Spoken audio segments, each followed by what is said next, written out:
Karena itu saya minta juga pihak keamanan dan TNI untuk tidak menembak siapapun. Kiai Haji Abdurrahman Wahid atau Gus Dur adalah tokoh yang penuh dengan kontroversial dan berdedikasi tinggi terhadap pembelaan pada kaum minoritas dan pada penegakan hak asasi manusia.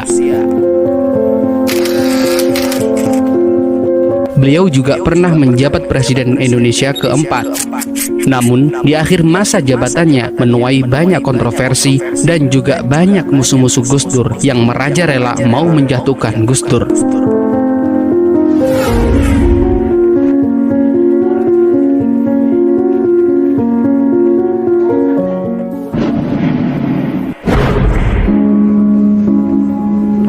Dengan berat hati, selaku Presiden Republik Indonesia mengumumkan pemberlakuan dekret. Lengsernya Gus Dur salah satunya dipicu dengan adanya dekret Presiden Abdurrahman Wahid atau Gus Dur yang dikeluarkan pada tanggal 23 Juli 2001, di mana dekret itu keluar atas dukungan dari ulama yang hadir di Istana Negara pada malam hari tanggal 22 Juli 2001.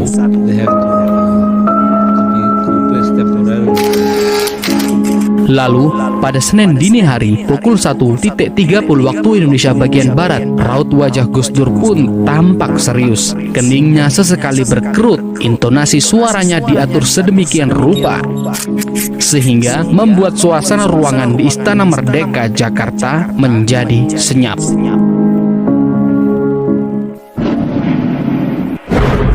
We will use repressive forces if we are challenged.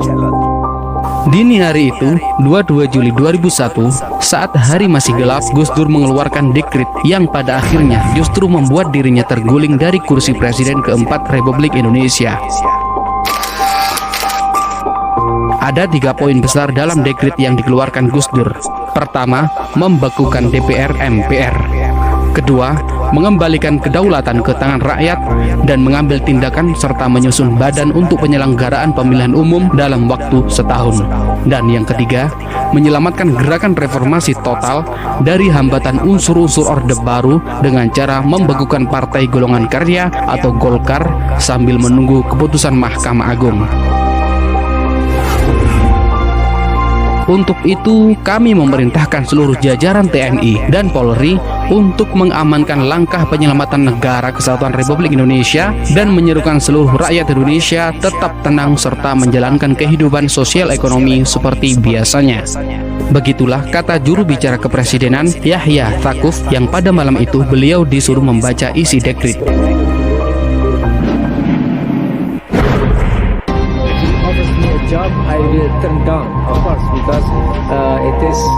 Pemberlakuan dekret pun langsung ditanggapi keras oleh lawan-lawan politik Gus Dur, termasuk Megawati Soekarno Putri yang saat itu menjabat sebagai wakil presiden juga tidak sependapat dengan langkah yang diambil cucu pendiri Ormas Islam terbesar NU yaitu Gus Dur. Di sisi lain, pimpinan parlemen pun langsung melakukan perlawanan dengan menggelar konferensi pers. Amin Rais yang saat itu menjabat sebagai ketua MPR mengajak seluruh masyarakat memboikot isi dekret.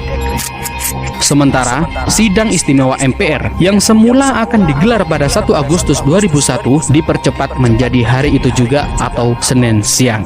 Sidang istimewa pun digelar untuk memakzulkan Gus Dur dari kursi presiden.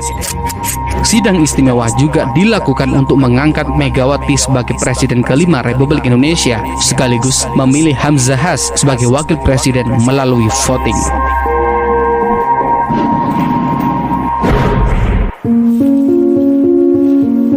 Wacana pemakzulan Gus Dur sebenarnya telah lama disuarakan oleh para tokoh politik yang berseberangan dengan Kiai NU tersebut. Desakan itu diserukan seiring dengan menyebarnya isu kasus dana Yayasan Dana Bina Sejahtera Karyawan Badan Usaha Logistik atau Yanatera Bulog dan bantuan Sultan Brunei. Namun, tudingan itu tidak pernah terbukti sama sekali hingga sekarang. Tidak hanya itu, lawan politik Gus Dur juga menggunakan alasan penggantian Kapolri dari Jenderal Bimantoro kepada Jenderal Khairuddin Ismail secara sepihak untuk mempercepat pelaksanaan sidang istimewa MPR. Sebab keputusan Gus Dur dinilai sebagai pelanggaran berat karena tidak melibatkan DPR atau MPR dalam pengangkatan Kapolri.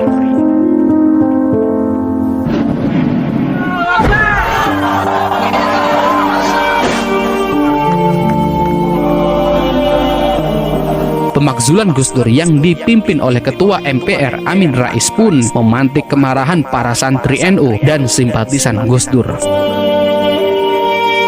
Basis massa yang dipelopori warga Nahdliyin itu juga sempat mengepung Istana Presiden dan gedung DPR MPR di Jakarta.